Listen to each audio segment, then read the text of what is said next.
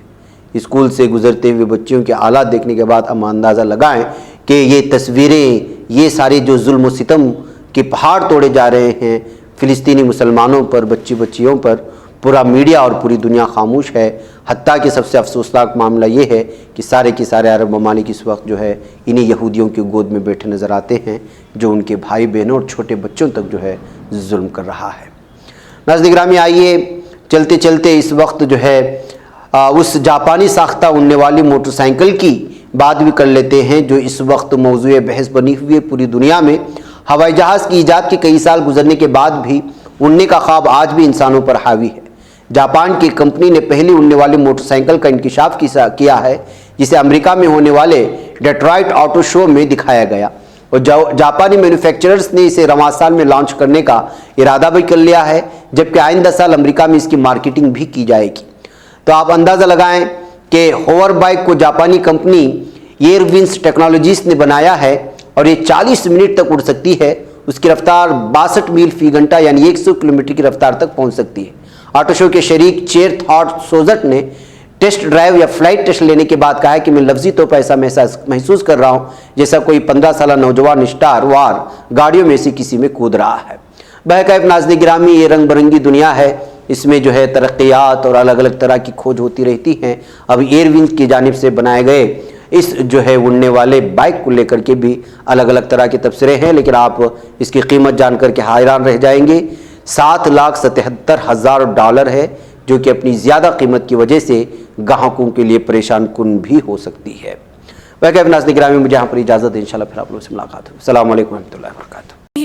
بچ پاتا ہے کوئی صحافی کی نگاہوں سے، ملاتا ہے یہ لوگوں کو محبت کی پناہوں سے، کرم اور درد مندی کا ہے ایک سنسار، سیدھی بات عزیمت جرأت و ہمت کا ہے اظہار، سیدھی بات عزیمت جرأت و ہمت کا ہے اظہار، سیدھی بات۔ یہ چینل حق نگر بن کر کچل دیتا ہے فتنوں کو۔